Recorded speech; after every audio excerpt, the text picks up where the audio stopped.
So today is mainly for question answer.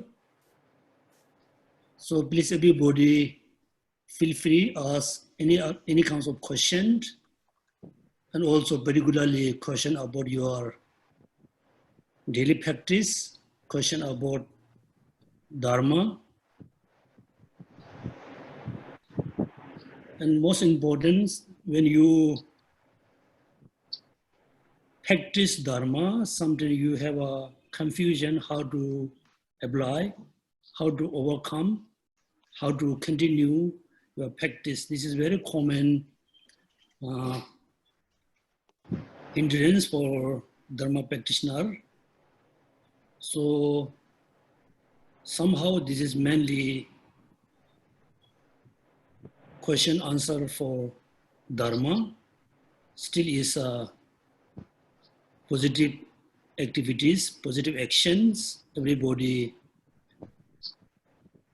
cultivate very pure motivation. Mainly wish to know the Dharma, not only knowing Dharma, also seriously, wish to practice Dharma. Okay, so we can start the question and answer session. So when I answer, I said there will be, three levels of answers. One, I say yes or not. Second, I will say yes because of this. I will say no because of this. Third, also I will say yes because of this. This is more questioning and reasonings. So please feel free so we can start the question answer. Okay, Geshe-la, okay, everyone, you can actually unmute your mic. You are given the right if you have any questions. So because this Sunday class is a smaller class, so I think as of now we have about 44 packs of us. So if you have a question, you can unmute your mic now. If not, you can raise your hand. If you need help, I can help you to unmute your mic. Yeah. So can we have the first question?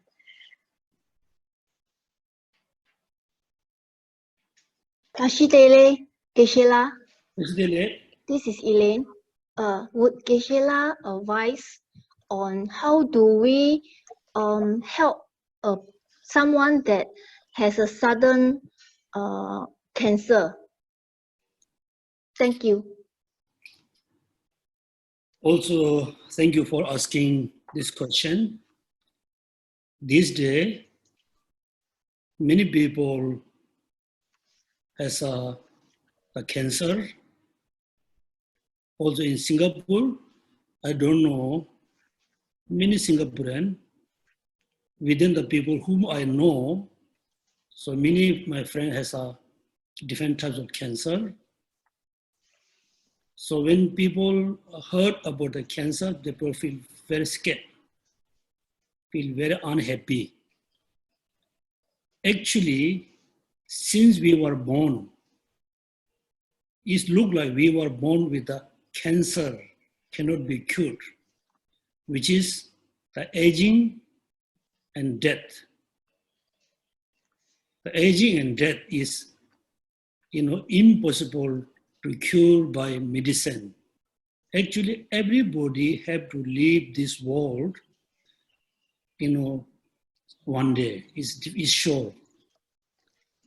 Second, particularly, any of your friends have a cancer problem. First, we really need to, encourage the person be positive about curing the cancer. Also give a lot of positive, support. Particularly that time, the person need emotional support. So if the person able to be positive, the person, get a lot of positive or emotional support, the person mentally become very strong, mentally become stronger. The person became mentally very strong. That the person, he or herself, can fight with the cancer. Number two, so far as a cancer patient, the person must take the medicine in the own time, at the same time eat healthy food. When the person take medicine, as a Buddhist, as a belief in religion, they visualize the medicine Buddha in front of the patient, him or herself, hold the medicine in the hand, or hold the the liquid medicine in hand, and do the medicine Buddha mantra recitation. While the person reciting mantra, the person must visualize a lot of positive energy, the medicine descending from medicine Buddha, the begging bowl, and dissolve into the medicine and take the medicine. Then the person definitely, I think, cure faster from the cancer. First, be positive. We must give a lot of emotional support. Number third, take the medicine on time. At the same time, eat healthy food, do exercise. Number third, do the visualization. Here I will tell you a story.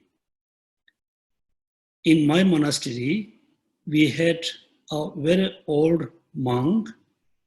So he went to US for teaching, giving teaching.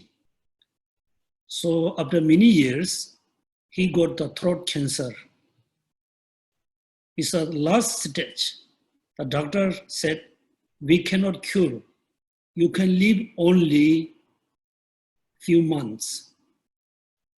Then that time, the monk, also his students, every day, did lot of puja, lot of recitation, chanting. Then after a few months, he back to the hospital, and the doctor check up again. Then the doctor feel very surprised. He could not believe in himself how he's come. It looked like he doesn't have any more cancer. This is a real story. And also, I have a student come from Tibet. And the modern doctor, like Indian doctor, so definitely he said, you cannot survive anymore, just 1 or 2 weeks.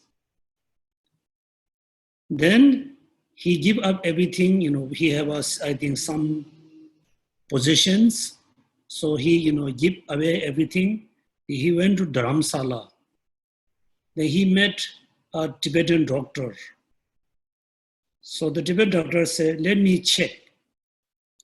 So the doctor, after checkup, the doctor gave some medicine. The doctor said, you must take this medicine for first time, let me see.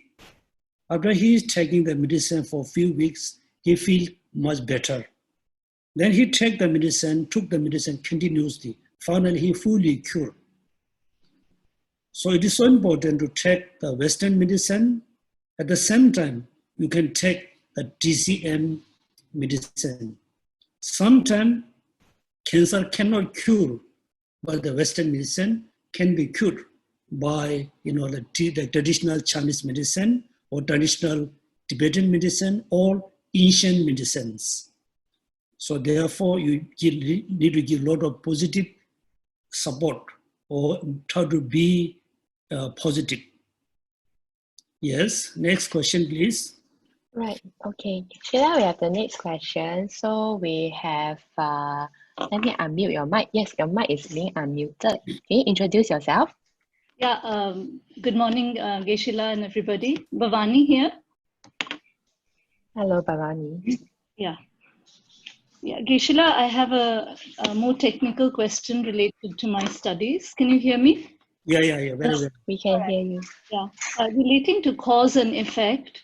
So if a cause is something that produces a result, and effect is that which is produced. If I take an example of my first moment of kindness, and it's followed by a second moment of anger, would I still call the first moment of kindness a cause for happiness? Okay. Thank you so much for asking this question. There's a first moment you cultivate compassion. So once you cultivate the compassion, you already accumulate positive action.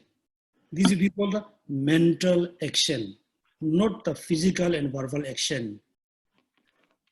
After having the great compassion, then second, you need to engage into action physically, verbally, then you can accumulate the karma by physically or verbally. Second moment, if you get angry, angry can be destroyed. The first, the positive karma, which is you have accumulated just first moment, it can be destroyed by anger.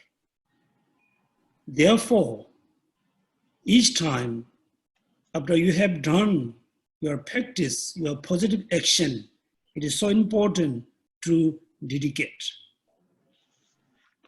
That means you have a just drop of water in your cup. If you pour the drop of water in ocean, the drop of water can remain until ending, finish the ocean. If you keep the drop of water in your cup, it can be dry within a few hours due to the heat, due to the wind. So it's so important to dedicate the merit after you have accumulated. Number one. Number two, whatever we try to accumulate merit, whatever we try to practice or dharma, we try to accumulate the merit. Conjoin, conjoin means with the realizing emptiness. If you are able to accumulate the merit, conjoined with the wisdom, which is knowing, which is realize emptiness, it cannot be or destroyed by anger and other negative thoughts. That means first moment you get a compassion, second moment you get angry. The angry can be destroyed the first moment, the result, which is positive actions. The second, in order to continue the positive action, first you need to do some kind of meditation about emptiness, then engage into positive action. Then this positive action cannot be destroyed by particularly anger. Why I said this? Because in the Madhyamaka text, they always talk about three kinds of emptiness. Emptiness of the giver, the agent, emptiness of the recipient, emptiness of the action. Then giver, the person, the things which is you giving, the thing which is whom going to receive. So you need to think three of them empty of inherent existence. Within this motivation, if you're able to engage into positive action, the positive action cannot be destroyed by anger. Another important, I think we have been talking about accumulating merit or accumulating negative karma. What does it mean accumulating merit? What does it mean? We really, putting something in the container? No, we cannot. Because the positive action is, non-physical things. That means you are putting a habit in your mind. First moment, you generate compassion, you put the positive habits in your mind. Second, anger arises, the first habit, no more there. But in the deep down, you got some kind of impedance in mental experience. How to generate compassions? So this is the how do we accumulate, what the meaning of, what does mean the meaning of accumulating merit. Most important question, for example, we have a positive minds, we have a negative minds, we have the neutral mind. When we accumulate merit, where we store the merit, where? In the positive minds, in the negative minds, or in the neutral minds. Therefore, according to the Chitta Mantra school, right, Chitta Mantra school, the mind-only school, they assert like 8 types of mind. Within the 8 types of mind, the all basis mind is the mind which is you can store, you can have all the positive and negative karma in the neutral mind, neither positive nor negative. Clear? And according to Madhyamaka school, they has a different perspective. They have a different concept where we leave the imprint. So according to Madhyamaka school, is so difficult to understand because so when we think about the human being, particularly human being, we have a gross body, we have a subtle body. It's our body.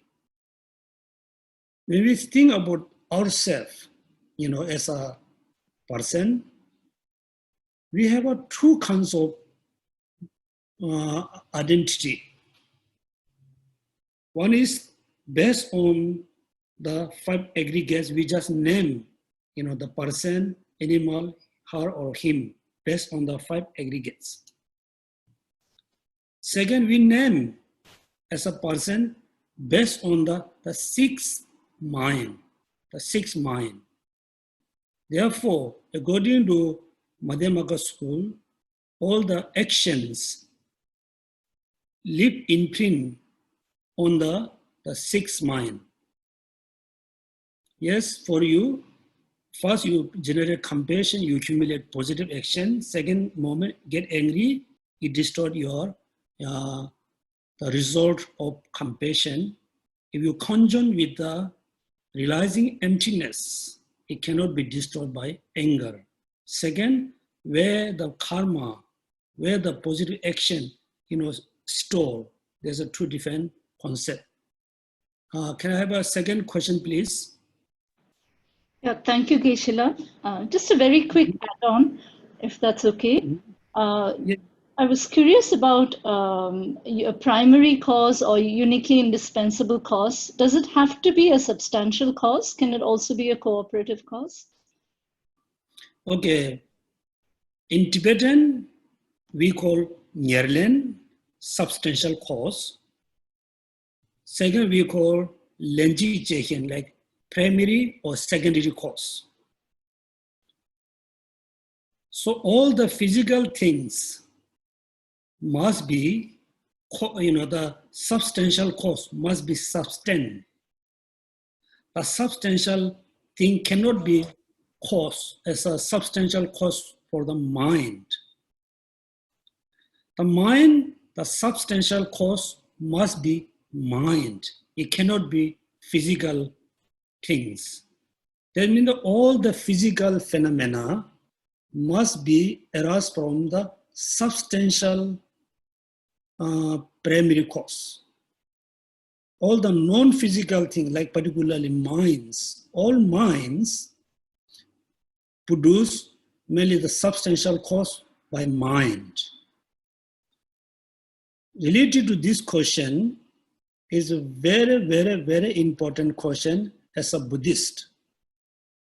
So we believe in karma. Also we believe as a human being, we born as a human due to our karmic positive karma. We say karmic, our previous life karma. Therefore, we believe in previous life. Also, we believe in nirvana. Also, we believe, therefore, we believe in next life. If there's no next life, then there won't be previous life. If there's no previous life, then there won't be previous karmic, result, because no previous karma. So in order to believe in karma, in order to believe in nirvana, samsara, we really need to understand about the previous life and next life. In order to believe in previous life, then we need to know we have a physical body, so we have a non-physical thing, which is consciousness. Our physical body, come from our parents. But our minds, anger, attachment, those are not come from our parents, those are come from our previous karma, previous life. Because the physical thing cannot produce consciousness. The consciousness thing cannot produce the physical thing caused by as a primary cause. Therefore, within our life, we have a primary cause, we have a secondary cause. Our primary cause come from our previous life. Secondary cause come from our parents. Therefore, everybody, please think about whether they are previous life or not, whether they are next life or not. If you are not sure about previous life, if you are really not sure about next life, then it's so difficult to believe in karma, the result of the karma. Also so difficult to accept, the three realms or nirvana. Yes, thank you. Next question, please. Yes, Is clear? thank you. Quite clear? Is it clear, Sister Benny? Yeah, thank you, Geshe-la. Okay. Okay, thank you. So thank you, Geshe-la, for the explanation. So we have 74 people with us this morning. I've not seen any more hands raising up. I think we are a bit warming up. Is there someone who want to ask a question? Yes, good morning, Geshe-la. This Yes, is Joan, you can ask your question. Yeah, Yes. hi, Geshe-la. Good morning. This is Joanne. Yeah, Good so morning. a quick question for you, right? I have problem doing meditation and visualization because I guess I'm the impatient type, so it's very difficult for me to set my mind to do so. So I know you spoke a lot about generating bodhicitta. So personally, I'm more excited, when someone asks me to go do some physical work, such as, doing sponsorship, donations, or even food distribution. So I'm the type who prefer to go out and be able to do such things.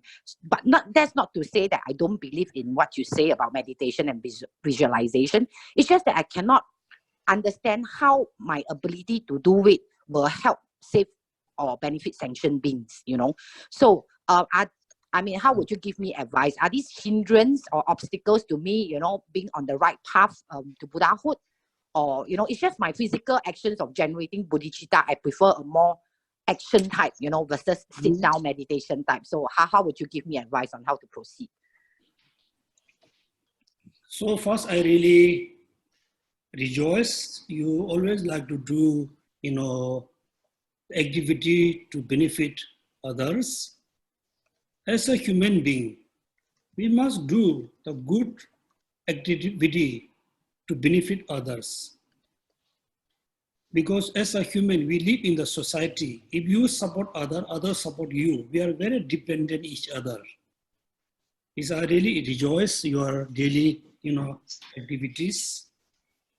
So when you do the meditation, it's not only you. Everybody has a problem, facing a lot of problem when they do meditation.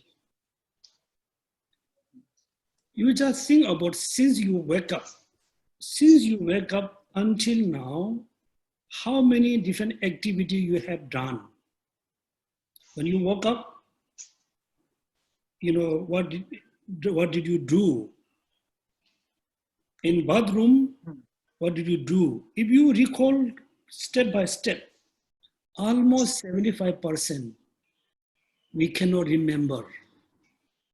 Because we have done so many things within a short period of time. We have done so many things without aware, not having concentration. Even though when you drink cup of tea, we don't know how many mouths of water we drink. We just, you think, I drink water, because we are always lacking to have the awareness. The first few weeks, just few weeks is enough.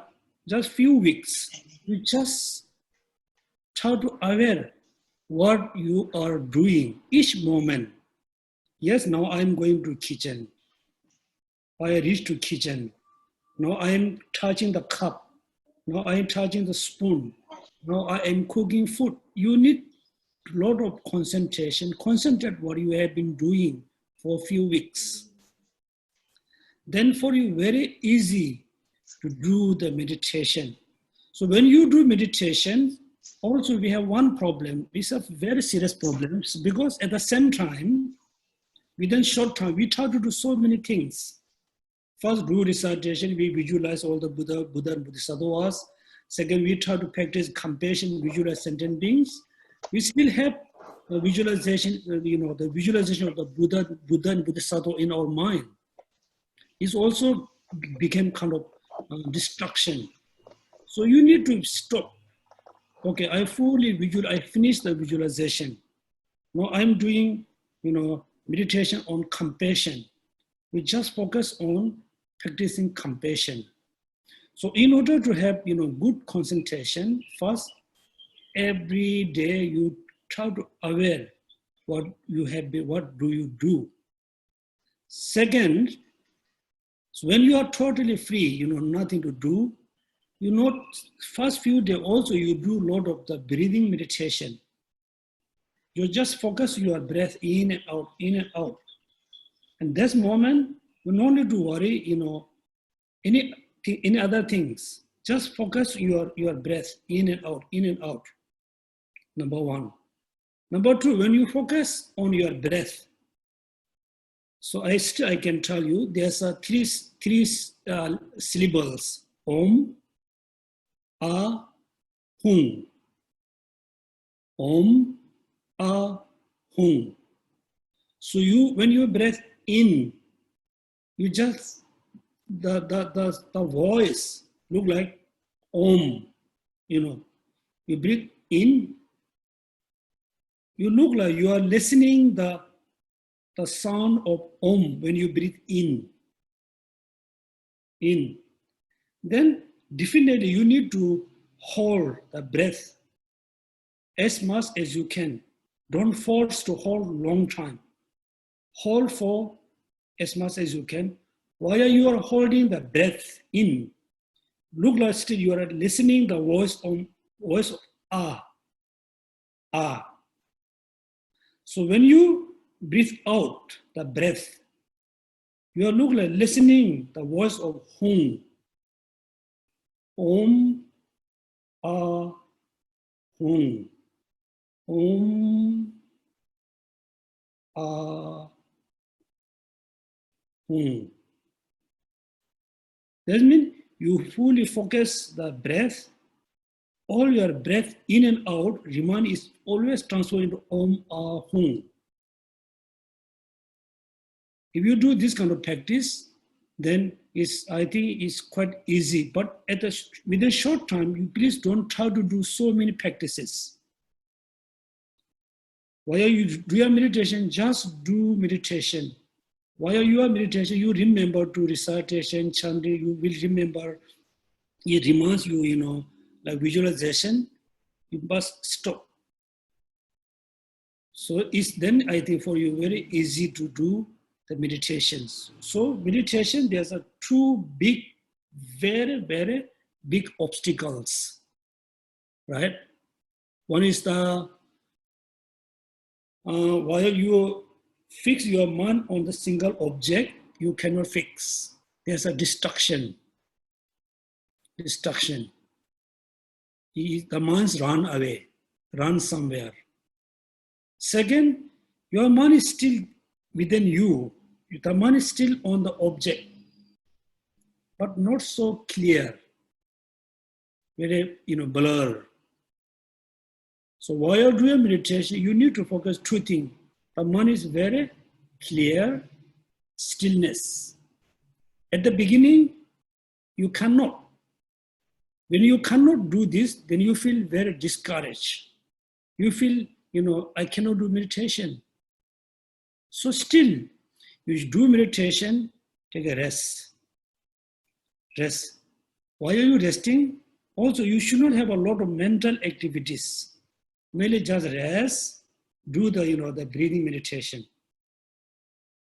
Then again, you practice compassion. Then definitely, if you do this kind of, exercise for continuously 3 months, then you will feel, I am quite good in meditation. And also when you do meditation, so you have to sit, you sit very comfortably. You sit on the chair, you sit on the cushion, or you sit on the, just, on the ground, you sit very comfortably.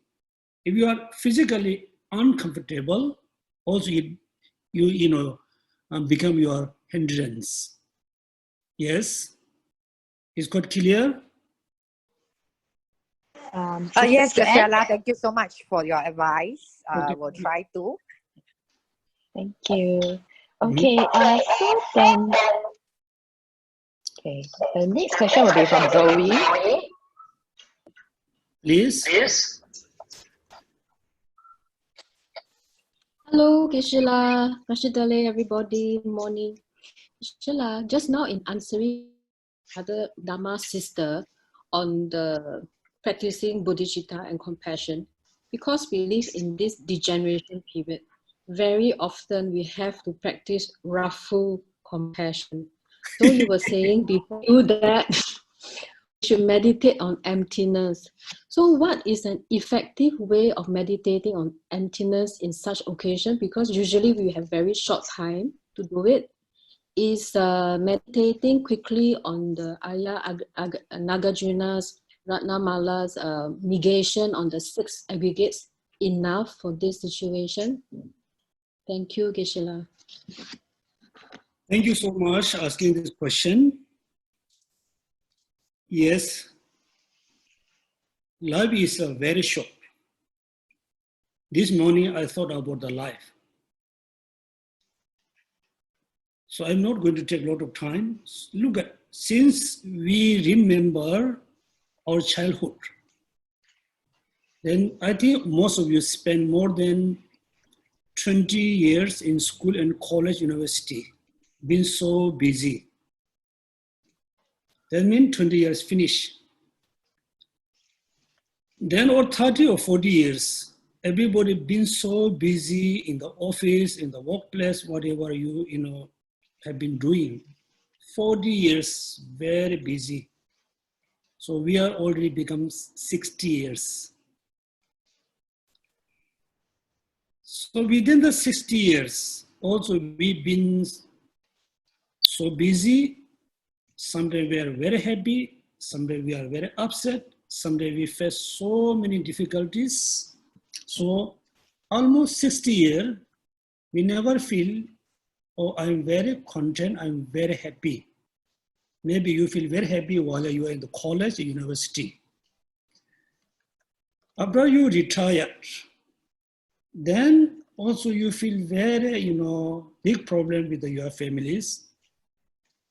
Somehow, life is look like too short. We really don't know how we quickly pass 30, 40 years. Also, when we think we still have a lot of time, actually time is very short. You are very true. Time is very short. Life is very short.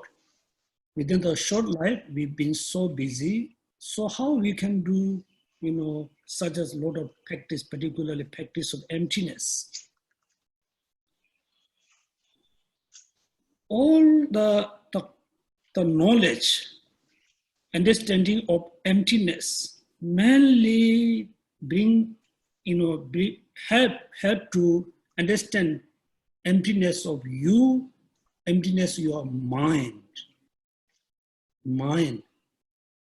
When you try to understand emptiness yourself, emptiness of self, then you need to know the symbol of 5 aggregates is the basis or is the foundation to name as a human, name as a you.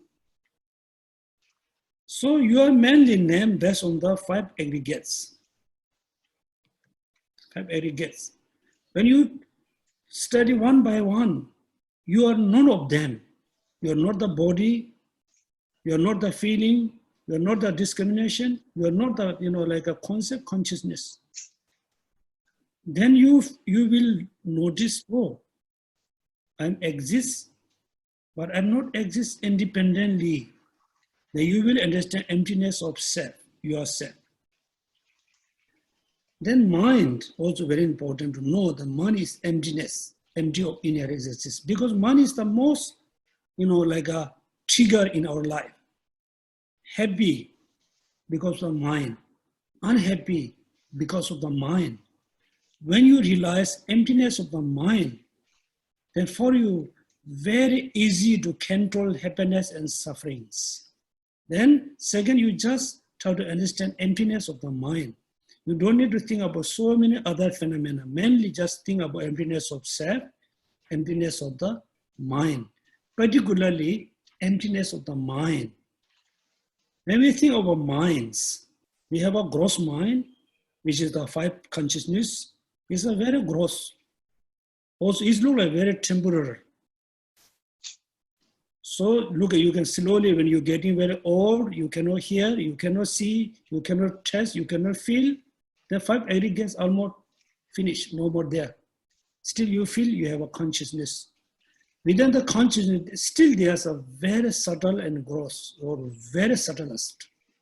So you need to think in different type of consciousness. Finally, you will notice, yes, my mind is mainly arise from causes condition, then be merely designation.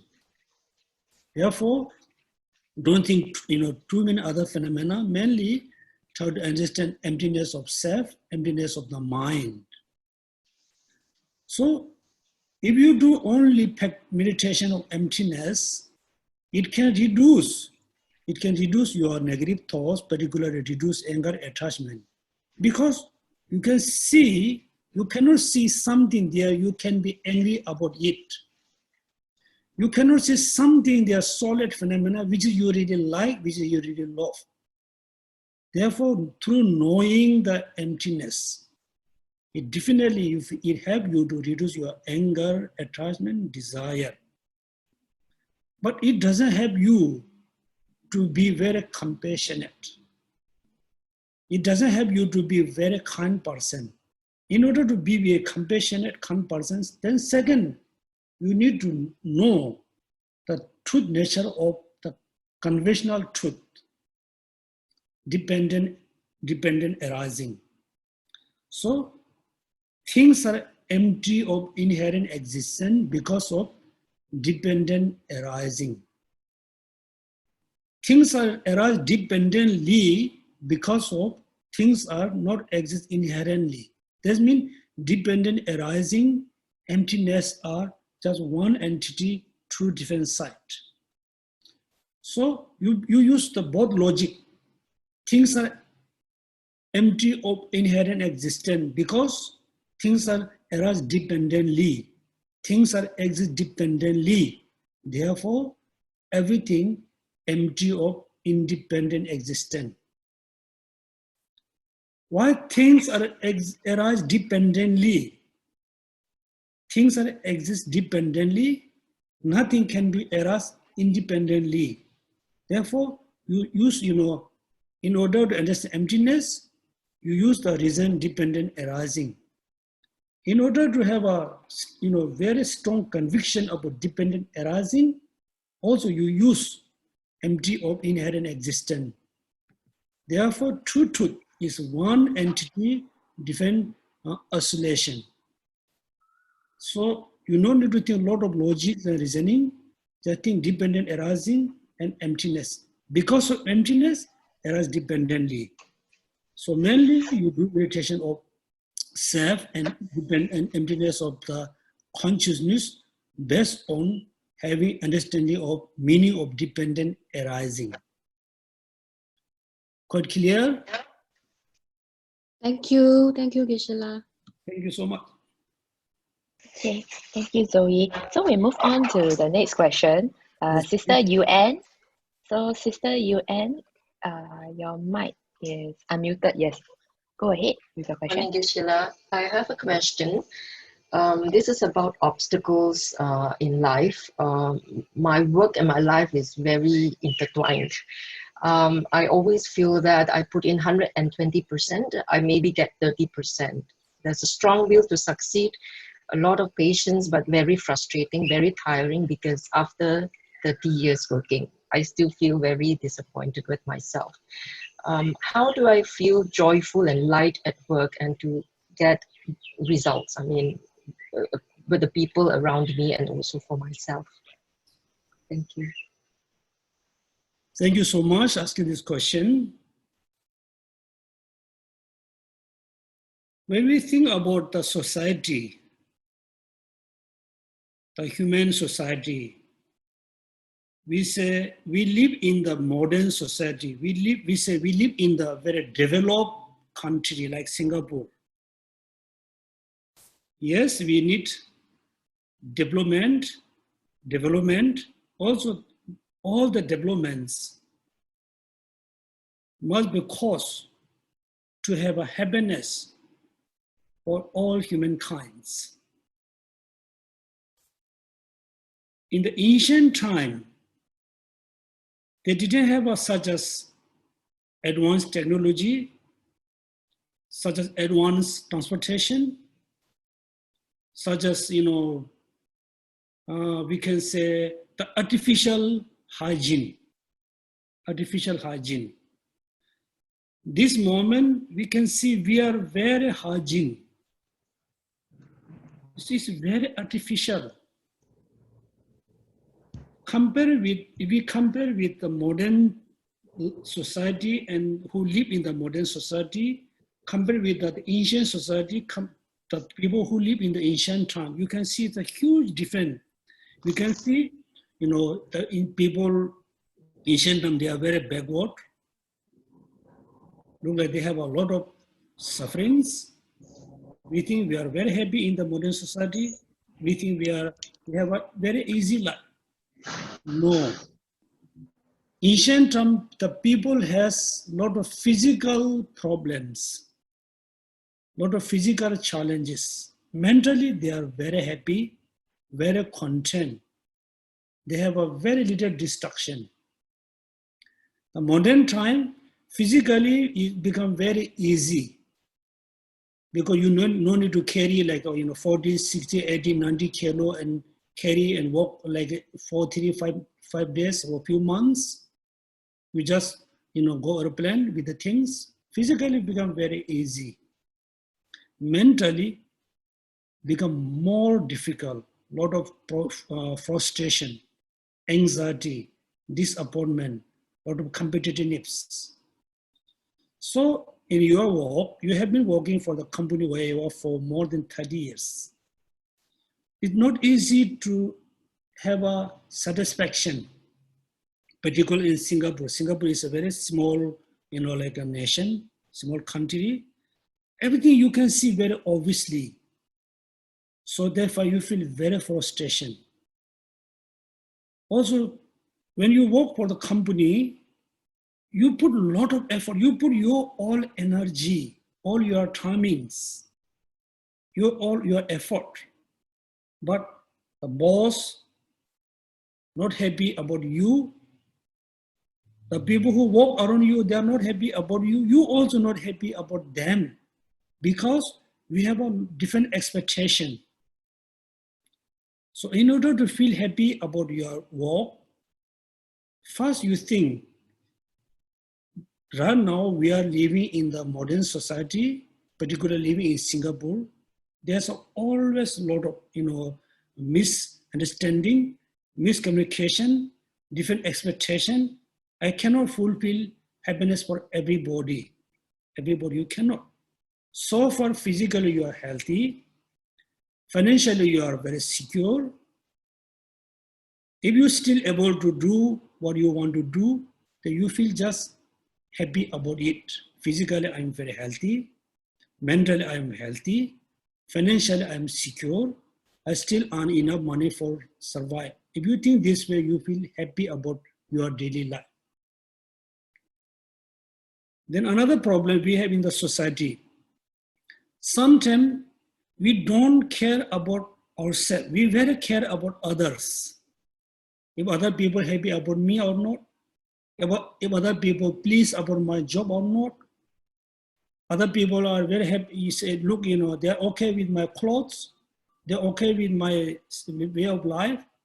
We are too much worried about what other people looking at you. You're not think too much yourself. Therefore, you need very strong, is my personal view, you need very strong confidence. First, you must know, you think, I know who I am. I know what I am looking. If you have a strong confidence about your way of life, your lifestyle, then you already become quite happy. Many people are lacking confidence about their own life. They feel very insecure. They will feel very unhappy. What other people talking about me? What other people thinking about my way of life? Therefore, first you need a strong, the solid confidence yourself. Second, you no need to worry what other people say. Yes, when the boss not happy about you, at this moment you have to be very patient. Should not be very agitated. Should not be very upset. Be patient, and think, more precisely, openly, without having angry, without having disappointment. Yes, they push you to do, but you have to be patient. Then I think you are quite able to overcome all the uneasiness. Quite clear? Thank you, Geshe-la. Thank you. Thank you. Next Thank you, question. Geshe-la. Yes, we'll move on to C.S. Jong. You can unmute your mic. Hey, good morning, Geshe-la. I'm C.S. Jung from Singapore. Mm-hmm. I have actually two questions. One is when the person reach Nibbana, and then they cut off the rotation or reborning algorithm, and after that, what will be the next phenomena or next life or next the situation? Mm-hmm. And the second question is, when those the ants and the worms, and those are also the human sentient beings, and these the worms and the animals, or how do they reach Nibbana? Nibbana. Yeah. That is my question. Thank you. Okay. The first question you asked, what will happen, after they reach to Nirvana, right? Yes. Question number 2, how all the ants and animal can be achieve Nirvana? Yes. The first, I answer the first question first. Here, everybody need to be very clear. We have through the Buddhist tradition, the Pali and Sanskrit tradition, or Theravada and Mahayana tradition. According to the Theravada tradition, particularly there's 4 Buddhist philosophical schools. So according to Theravada Buddhist tradition, after someone fully achieved the Nirvana, they still have this physical body. For example, Buddha Shakyamuni, he achieved the Buddhahood. Still, he need to rely on this physical body. So if you have a time, first, I think you watch the documentary about Buddha, one of the best documentary. Before he passed away, he mentioned within 3 months, I will take into Mahaparinirvana. Then Ananda asked him, you should not, because you are Buddha, we need you. Buddha said, yes, I am fully awakening person, I'm a Buddha, but my body cannot support anymore. My body is too old. I have to leave this body. This means, so after he or she achieve the nirvana, still he or she has the body until take into parinirvana. Then after has taken into parinirvana, then there's a two different views, two different concepts. According to Theravada, the person who took into Mahaparinirvana, then this is the last moment. There's no more any other, reincarnation, no life. It's the ending of the samsara. Finish the life. It looks like you burn a candlelight, and you snap the candlelight, no more light. It's finished, no more next life, according to Theravada tradition. According to the Mahayana tradition, according to Mahayana teaching, after the person take into Mahaparinirvana, he or she still remain with the subtle body,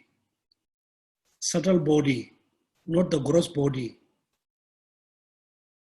They have another body which is because subtle body. He or she remain into the parinirvana with the subtle body for many eons. Then one day, any of the Buddha, will come to the place, the land. Then the Buddha awake the Arhat, to awake from the meditation, awake from the blissness state, to practice bodhicitta, and inspire them to practice bodhicitta, become a Buddha. That means there's two different views. According to Theravada, take into parinirvana, no more. Therefore, according to Theravada tradition, Buddha Shakyamuni is no more exists now. According to Mahayana tradition, he took into parinirvana in order to show us impermanence. But we still believe Buddha Shakyamuni is always there around us. This is the answer for first question. Second, we think, so difficult to believe all the animals, insect, worm, ants are can achieve Buddhahood. We think very difficult. Very simple way. Right now we are human. According to Buddhist belief, we are human. After we pass away, within a few seconds, we can be born as an animal, as an ant, as a germ, worm. Same thing, all the animals, all the insect, worms, all the bacteria, they don't have a mind which is we have. After they pass away, they will be reborn as a human. Then they has a chance to understand the practice of Dharma. Then, the animal born as a human, practice Dharma, he or she can be achieved enlightenment or Buddhahood. So, next life, we should not think too far. Born into animal, we should not think it's far away. No, within 1 second, we finish our life, we born as an animal. Animal also born as a human. According to the Buddha teaching, Buddha Shakyamuni, he generated, cultivated bodhicitta in the hell realms. He was in the hell realms. Him and his, I think, let's say, companion need to pull the ox wheel, need to pull out. The ox wheel is too heavy. And his friend is too weak to pull the ox wheel, the chariot, too heavy. Somehow his companion or friend fall down, cannot pull the chariot. Then the hell being, they really hit him many times. Then the Buddha Shakyamuni, that time he wasn't Buddha. So then he said, no, don't hit him. I will pull myself. So he generated great compassion with bodhicitta in the hell realms. Therefore, sentient being has an ability. The animal, even the animal, there's an animal, but still they have an ability to practice bodhicitta and great compassion. So yes, it's look difficult, but if you think in the logically, it's not difficult to achieve enlightenment. All human beings, all animal beings, and also the worm and ants. Quite clear? Hello. Is that fine, brother? CS, John? Okay. Okay. So if brother is fine with this answer, we'll move on to Catherine Ang. So Catherine, your mic is unmuted. Can you raise your question? Good morning, Geshe-la. I have a friend who is very ill, and I would like to chant for her. So when I'm chanting, how should I visualize? Thank you. Yes. Thank you so much for asking this question. So when we say person ill, that means I think you are talking about physically ill. Physically, she has a lot of sickness. Yes, that's right. First, the most important, I said before, so look at, when we are very healthy, when we have everything, so we have so many friends around us, particularly if you have a lot of money, if you are very rich, people always come around you, be friend with you. This is, I think this is a real, situation in this day. When you lose your wealth, also when you lose your energy, when you are very sick, then you can say slowly all the friends disappear. All the relatives come to see you very sometimes, not very often. When you are very healthy, rich, everything is good, many friends come, relatives come very often. Also relatives make they make a lot of phone calls. This is the truth. Same thing, your friend is sick, very seriously sick, seriously ill. The most important, not just do chanting recitation. If he is okay, please come, please visit him very often with a nice food, with the little things, and keep a lot of positive, gratitude. Show your gratitude. And always talk positive things. It's practical.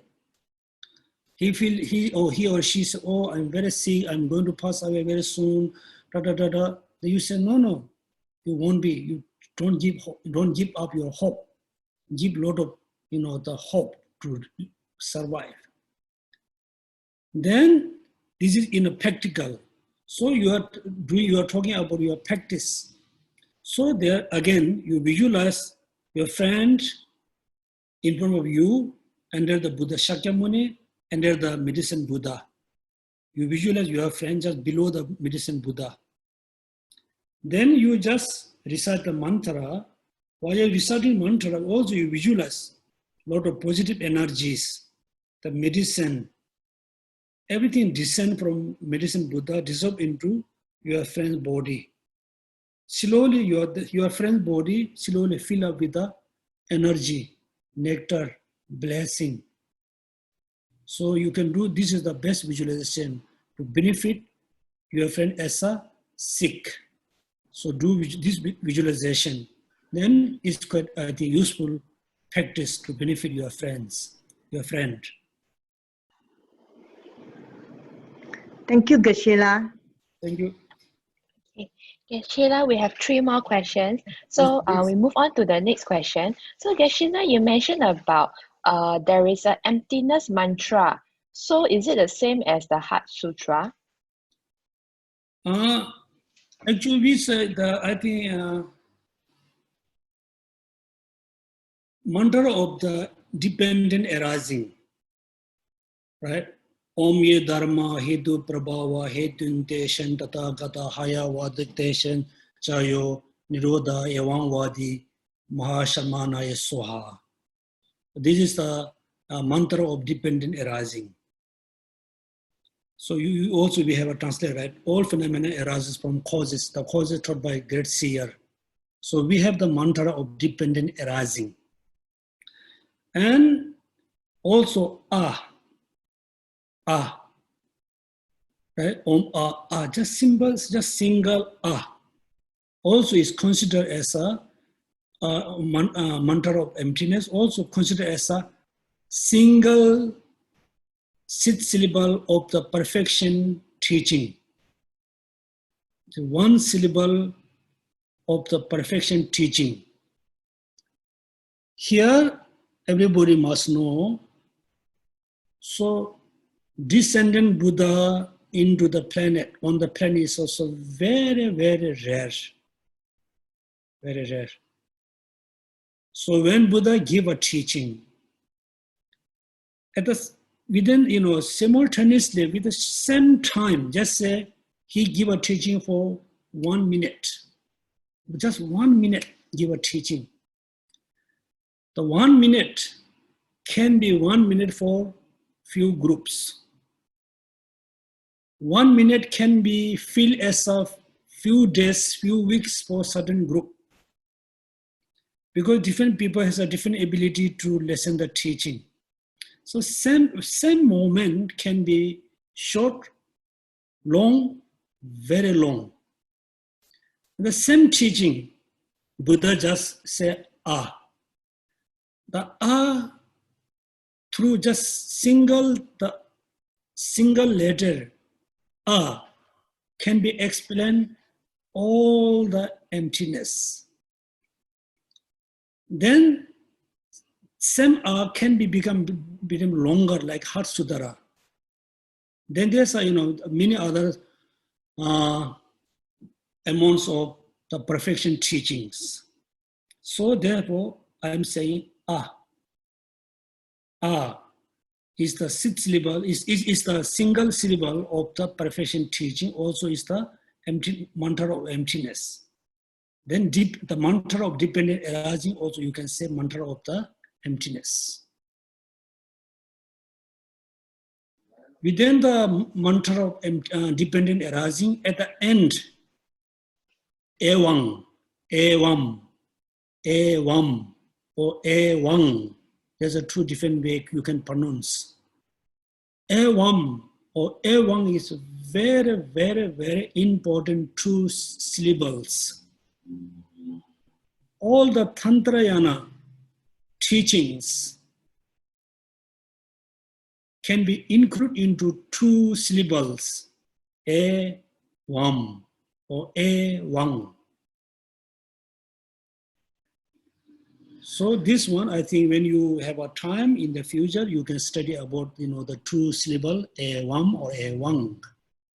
Yes, this is the mantra of dependent arising and mantra of emptiness.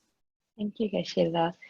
Yeah, because today we have over 81 students. I still have 4 more questions. So Okay. I will go on to the next question.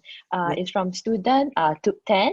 So student is asking, until we realize emptiness, Then will we enter small path of accumulation that will take as long as 1 great eon? Question mark. Entering into paths is nothing to do with the emptiness. So let's say we have two paths, Hinayana path and Mahayana paths. Clear? Two paths, Hinayana and Mahayana paths. When you fully accomplish the renunciation, you want to renounce, you want to achieve arhatship based on renunciation. If you already accomplished the renunciation in order to achieve arhatship, in order to benefit your own sake, then you are the first enter into the Hinayana path. Clear? Hinayana path. When you fully accomplish the renunciation in order to achieve arhatship, in order to benefit only yourself, then you are already entered into Hinayana path. Second, when you completely able to accomplish the bodhicitta, you are entered into the Mahayana path, Bodhisattva path. So enter into the Mahayana or Hinayana path. Enter into path is nothing to do with the realized emptiness. Clear? So when you enter into the first path, that means enter into the path of accumulation. Clear? Then we have a second part, the part of the preparation, part of preparation. So this is to do with the emptiness. So let's say you already have the bodhicitta. Then before bodhicitta or after bodhicitta, you realize emptiness. Then when you do a lot of meditation on emptiness, then through the lot of meditation, you reach to the karma barding meditation. Karma barding. Then, based on emptiness, when you achieve the special insight meditation on emptiness, union one, karma barding, special insight, unionly able to practice, meditate on emptiness, then you enter into the second part, which is the preparation parts. It is same as the Hinayana.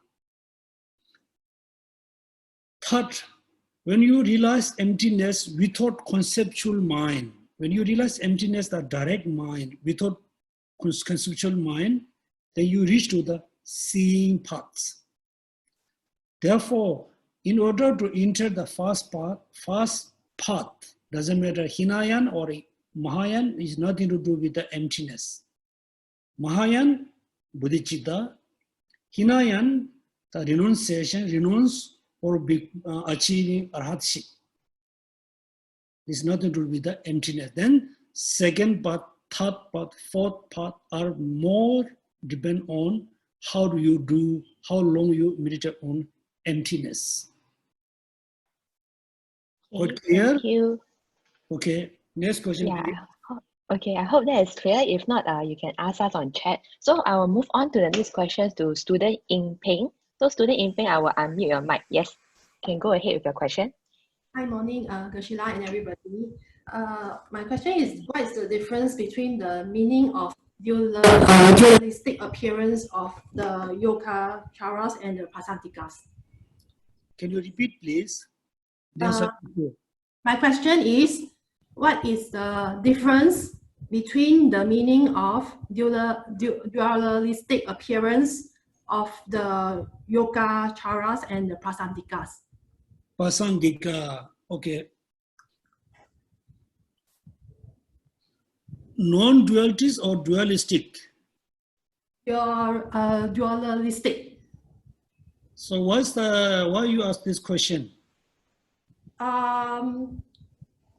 Okay, because I was reading on the commentary of the Lamrim, then they talk about they talk about the different schools meaning. So I have a bit of understanding, but I was like trying to make sure I understand it correctly. Actually, we have 4 philosophical schools. Within the 4, most of the Mahayana practitioner, they follow the Pasangika view.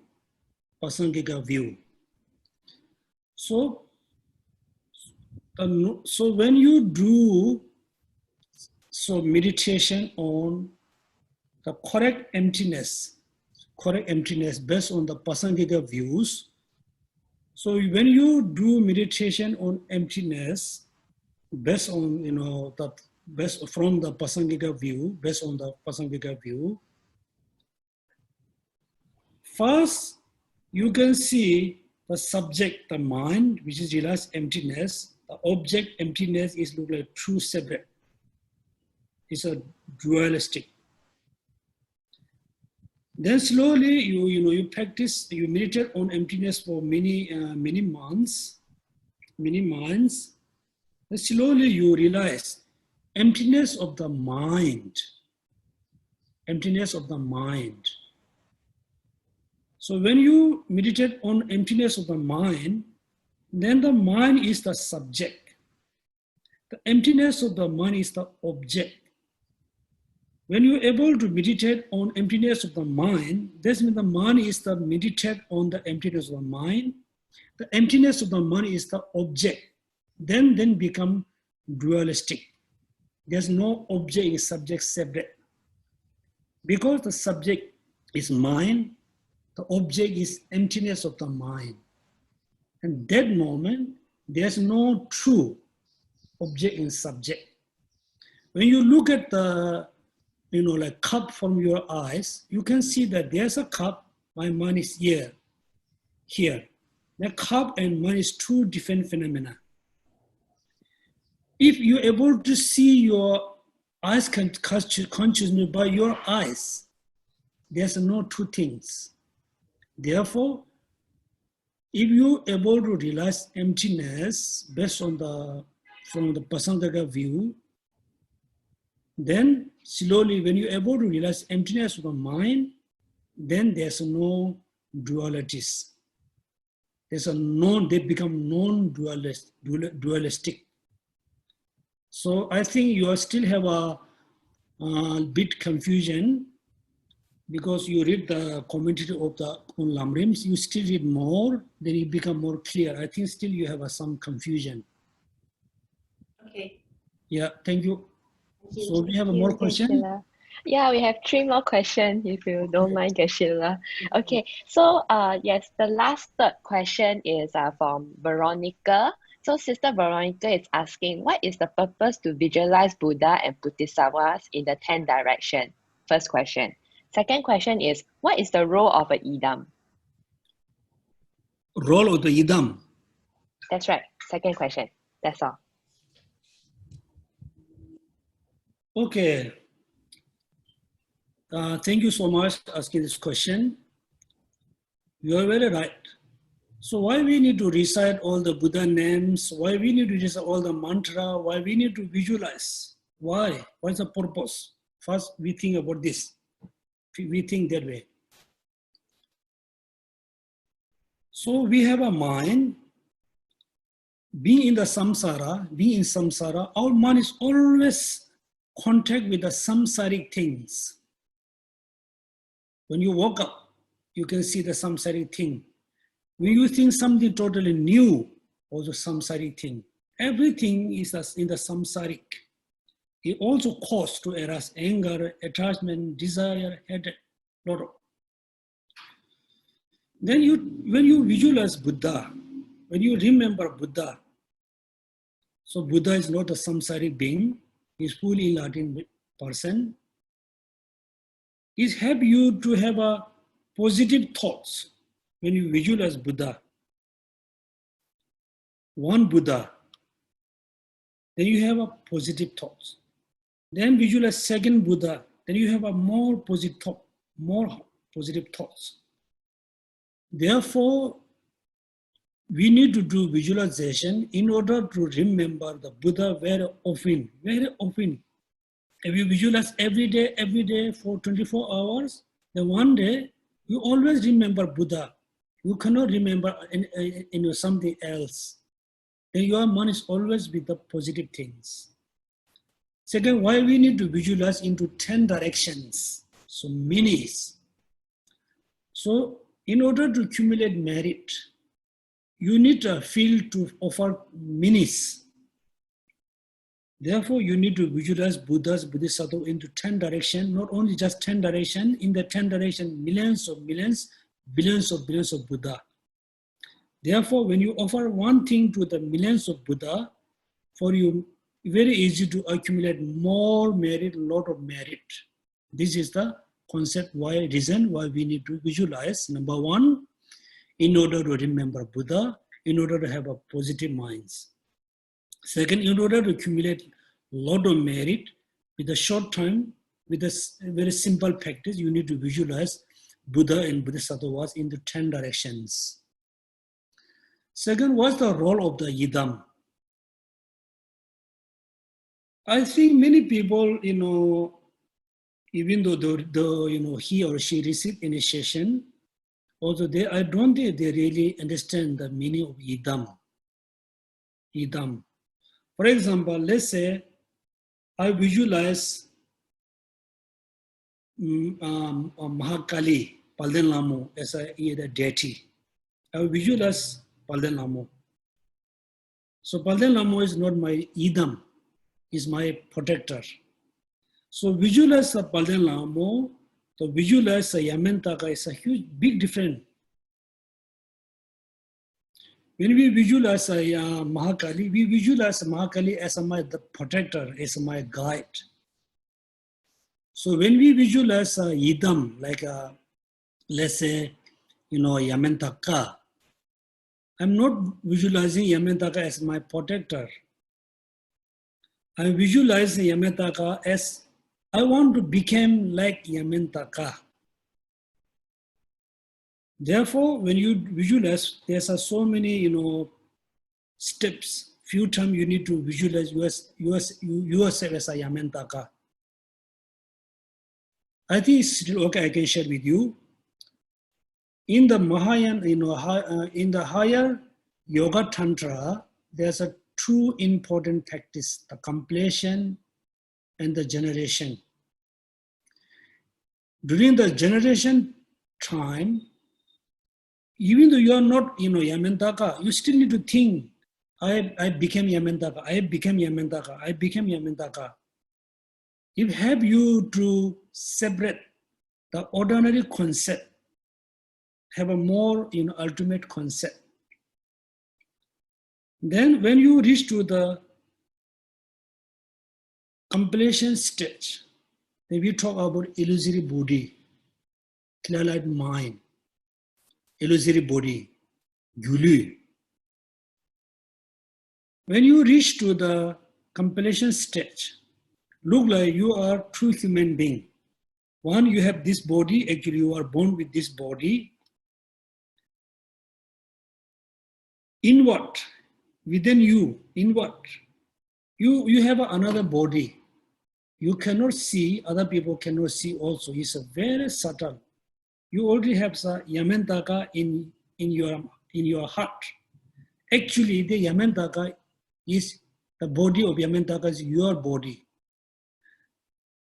Slowly, the subtle energy, the subtle wind, slowly transforms as a Yamantaka. Then slowly, you are going to disconnect with this body, the gross body, going to disconnect. You will only rely on the illusory body. So, therefore, Idam is not look like, Dharma protector. Idam is not look like just simply visualize. No. You have to transform as the Idam. Slowly, you will have the, Yamantaka body. At the last, then finally, you're not going to rely on this body.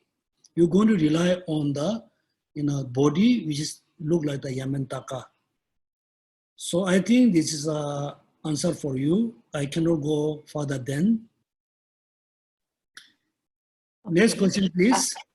Yes, Geshe-la, that would be our second last question. So our second last question is from Yvonne Yap. So Yvonne has the question on, also based on visualization. So how we visualize, will this person feel better, will be able to feel better after visualizing than we as normal human beings? Do we have such ability? Actually, yes. When you visualize, definitely you feel better. For example, you have a really big argument with your friend or your family or with someone. Big argument. You are not happy. This moment, suddenly, if you just imagine, you are not in your home. You are in the botanic garden. Looking around the flower. Looking around the people who are doing picnic, people who are doing a lot of exercise, then you feel happy about it because you already forgot all the argument. Your mind reached to different state.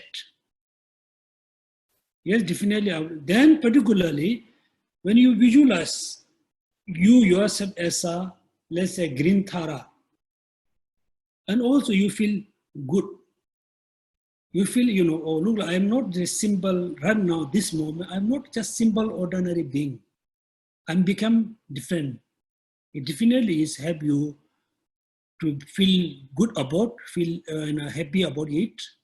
Second, yes, definitely, everybody, all human being has an ability to visualize. Physically, you can see, different people has a different physical body, different color, different race, different culture, different background. But when you think about the emptiness of the mind, when you think about the Buddha nature, all human being has a same ability to visualize, to practice Dharma, to able to become a Buddha. Physically, here and there is a bit different, but the emotional level, mental level, all human being has a same ability. But is a question is practice Dharma or not? This is the question. Quite clear? Thank you so much, Geshe-la. Thank you. Right. So, Geshe-la, we come to the last question. So today is Mother's Day. So the last question is from a mother. So it's a very worrying mother. So before I ask the question, I just want to wish everyone a happy Mother's Day. Today is Mother's Day, so thank you. So this Mother Yiling, is asking, she do have a teenage son. The son is 16 years old. So she's asking how to chant for my son. He's growing up and he's picking up a lot of bad habits and he's mixing with lots of wrong company of people and not able to focus on his studies. So what will you advise this mother? Yeah. First of all, as a Mother Day, I really wish all the mother have a happy and healthy life. So this is our, it's become our culture, Mother Day. So everybody celebrate, like Mother Day, happy birthday.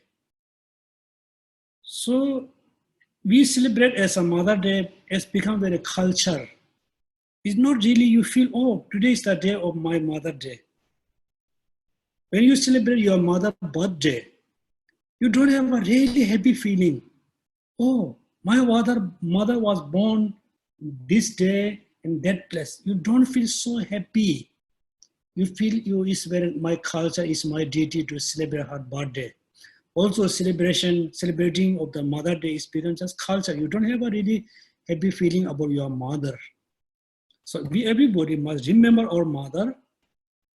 When we celebrate Mother Day, you must celebrate the Mother Day with a feeling. Remember her kindness, her compassion, her hard working for us. And she can feel you are really celebrating her, Mother Day. She feel happy about it. Also, we feel happy. At the evening, you really feel happy. Oh, today I celebrate my Mother Day. If you celebrate as a culture, that means you just spend money, nothing. Then as a mother, of course, all mother really care, really like, really love their own children, or child or children. And this day, it's not easy to bring up your children in the right direction, because your children spend more time in school and college and university. Also, your children spend more time with the other friends, with the friend than you. Therefore, your children, pick up so many different idea, different habit from school, also friend.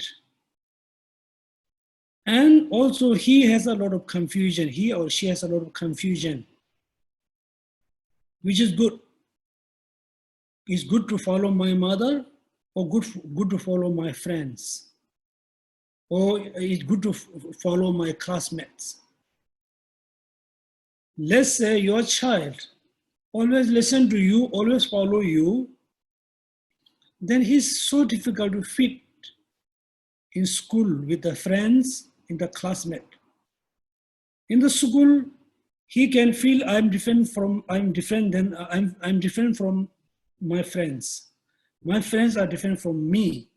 Then he feel very difficult to fit in school, in class.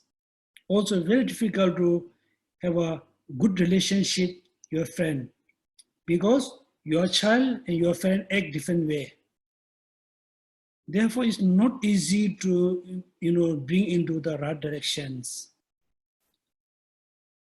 Not easy, but I don't have any experience. I feel it's not easy. The best way, you always give advice. Also, when you give advice, you really need to know the right time. The right time. If you give advice every day, then your children feel really fed up with your advice. He or she doesn't want to listen to you. He or she thinks too much. If you give advice right time, then your child feel, oh, it's good, I must listen to my mother. You need to check the timing. Number two, it's not good to say, you need to teach your friends the two faces. Somehow you have to teach your children for two faces. When you go your friend, you must go with your friends.